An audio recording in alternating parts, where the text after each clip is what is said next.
Masechet Sanhedrin, traité Sanhedrin, Daftet, feuille numéro 9. Nous sommes à la feuille 8, à la dernière ligne. Rav Ashi Amar, Rav Ashi a dit, la discussion entre Rabbi Meir et les sages dans notre Mishnah se rapporte au cas suivant. Kegon de Atroubeh Malkout, vela Atroubeh Ketala. Dans le cas où les témoins ont averti la femme que si elle trompait son mari, elle serait passible de la flagellation, mais ils ne l'ont pas averti qu'elle est passible de mort. Et ils discutent suivant la discussion de Rabbi Ishmael et les sages. Detnan, comme on a vu dans la suite de notre Mishnah, Makot Bishlosha, pour les jugements concernant la flagellation, il faut 3 juges. Et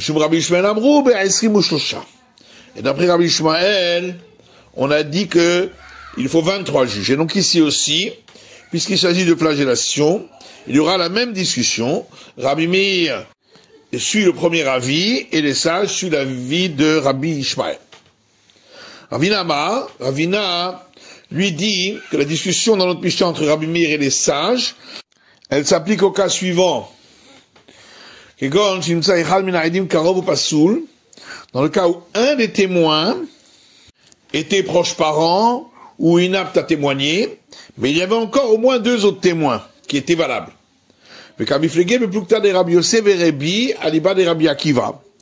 la discussion suit celle de Rabbi Yossé et Rabbi, suivant l'opinion de Rabbi Akiva.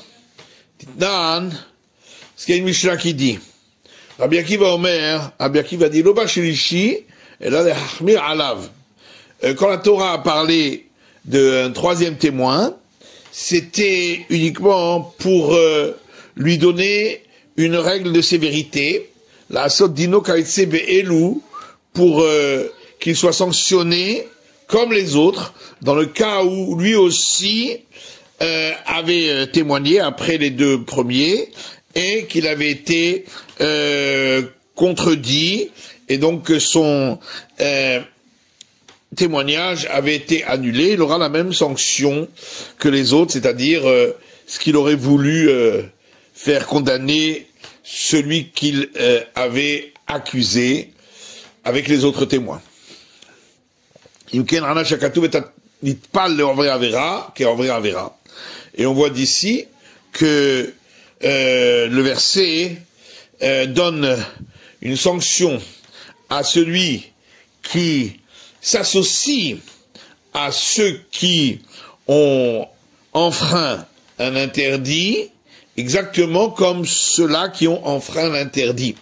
Alors, Hadkam avec Kama, à plus forte raison, chez Shalem Sahar, et Tanitpa l'ose mitzvah qui ose mitzvah, que celui qui s'associe à ceux qui accomplissent un commandement de la Torah recevra une récompense égale à celle que recevront ceux qui ont accompli ce commandement divin.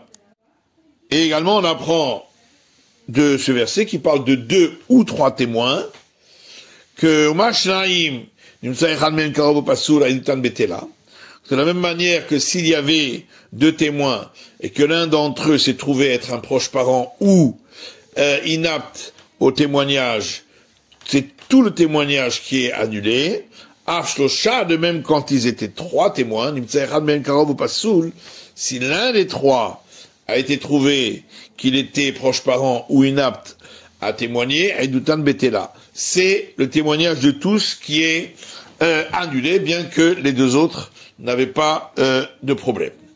Et nous sait-on que ça s'applique même dans le cas où il y a 100 témoins et un seul d'entre eux est un proche parent ou inapte au témoignage, que tout est annulé. Parce que le verset rajoute le mot témoin en pluriel pour que ça s'applique à tous les cas. Amar Rabbi Yossé, Rabbi Yossé dit, dans quel cas disons-nous cela? Uniquement pour les jugements qui ont trait à des condamnations à mort. Aval bedine mamonot, mais s'il s'agit de jugement sur des affaires d'argent, titkayem aïdut bishar. Le témoignage est valable grâce aux autres témoins qui, eux, sont aptes à témoigner. Rabbi Omer, Rabbi dit, que ce soit pour les jugements pour affaires d'argent ou pour les jugements qui peuvent conduire à condamnation à mort, cette règle s'applique que si l'un d'entre eux est inapte, c'est tous les témoins qui sont annulés pour leur témoignage. Mais quand est-ce qu'on dit cela? Dans le cas où ceux qui étaient inaptes ont eux aussi averti celui qu'ils ont rendu coupable au départ. Mais s'ils n'ont pas participé à l'avertissement, dans ce cas-là,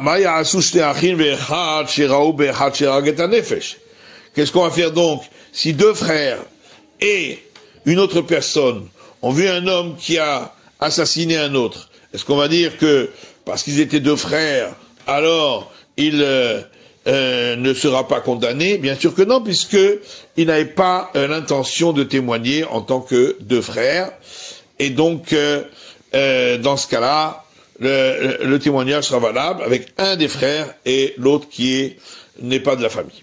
Et donc, dans notre Mishnah, on parle aussi du cas où l'un des témoins était proche parent ou inapte au témoignage, mais il n'a pas participé à l'avertissement, et Rabbi Meir suit l'avis de Rabbi Yossé, et donc on ne peut pas appliquer la peine de mort, mais on pourra appliquer le jugement d'argent, et c'est pourquoi 3 juges suffisent, alors que d'après les sages, eux suivent l'avis de Rabbi, que puisqu'il n'a pas participé à l'avertissement, donc le reste des témoins sont valables, et c'est pourquoi on appliquera ici les règles concernant le jugement de peine de mort. Il faudra 23 juges. Veibaïtema, et si tu veux, je peux donner encore une autre explication à la discussion entre Rabbi Meir et les sages dans notre Mishnah, que Ganji Trouba Acherim, Veloy Trouba Aedim. On parle d'un cas où c'est d'autres personnes qui ont averti la femme de ne pas tromper son mari, et c'est pas ceux qui sont venus témoigner. Et leur discussion dans la Mishnah suit la discussion entre Rabbi Yossé et les sages. Parce qu'il est dit dans une Mishnah, Rabbi Yossé Omer, Rabbi Yossé dit, la personne n'est jamais condamnée à mort s'il n'y a pas eu la bouche des témoins qui ont eux-mêmes averti de ne pas transgresser. Chez Neymar, comme il est dit, Alpish la imedim, selon la bouche des deux témoins. Et donc Rabbi Meir suit cet avis, c'est pourquoi il s'agira ici que d'un jugement d'argent, mais pas de jugement de peine de mort, et c'est pourquoi 3 juges suffisent. Alors que les sages, eux, suivent le premier avis, qui dit que même dans ce cas-là, on appliquera la peine de mort, c'est pourquoi il faudra 23 juges.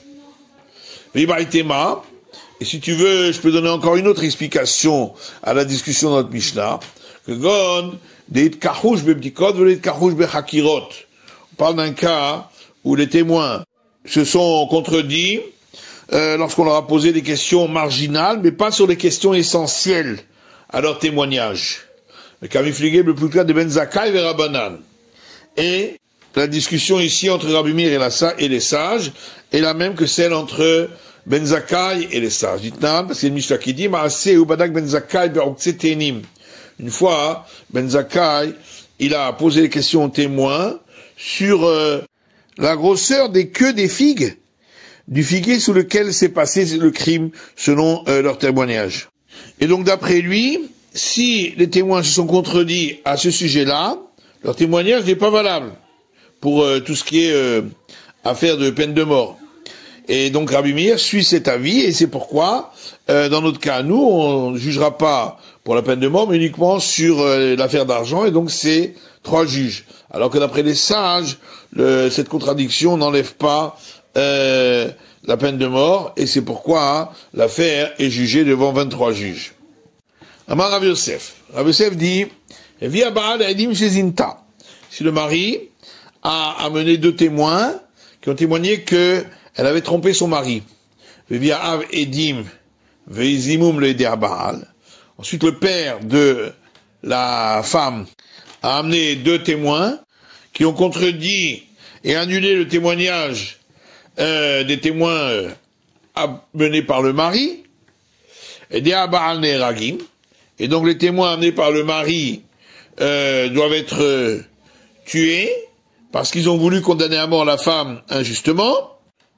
Vein Meshalmim Mamon, mais ils n'ont pas besoin de payer de l'argent, bien qu'ils ont voulu lui empêcher de recevoir le montant de la ketouba, parce que on ne peut pas recevoir et la peine de mort et paiement d'argent.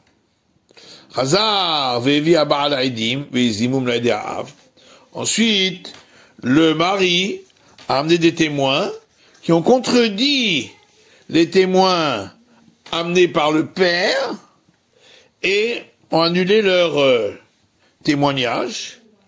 Dans ce cas-là, ce sont les témoins amenés par le père qui seront tués, parce que c'est eux qui ont voulu tuer les témoins amenés par le mari. Injustement. Ou Meshalmin Mamon, et dans ce cas-là, ils devront aussi payer de l'argent, bien que normalement on n'a pas les 2 sanctions, mais ici c'est 2 sanctions indépendantes. Pourquoi? Mamon lésé, parce que l'argent, il le paye au mari, parce qu'ils avaient voulu lui faire payer la sanction des 100 pièces d'argent pour la diffamation de sa femme, alors que une fachot lésé, ils sont tués parce qu'ils ont voulu tuer les témoins amenés par le mari. Donc il s'agit de 2 sanctions complètement différentes. Vama Rav Yosef. Rav Yosef dit encore, Ploni Rivro Leonso.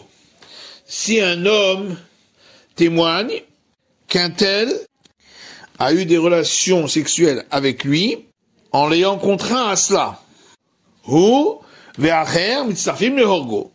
Alors lui et un autre peuvent s'associer pour être témoins, 2 témoins, pour tuer celui-là donc qui a eu relation sexuelle avec lui.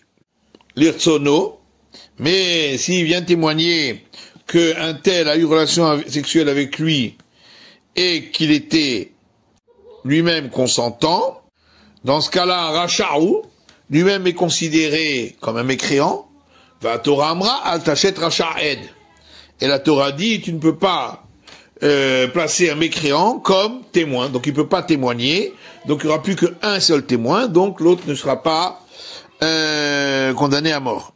Rava Amar, alors que Rava lui dit, Adam Karov et Tzelatzmo, un homme est considéré comme proche de lui-même, et donc ne peut pas témoigner sur lui-même, Ben Adam Messimatzmo Racha, il ne peut donc pas lui-même se constituer comme mécréant, et c'est pourquoi son témoignage sera valable concernant l'autre, et il sera condamné à mort. C'est la fin de l'étude du Daf Tet de la feuille numéro 9.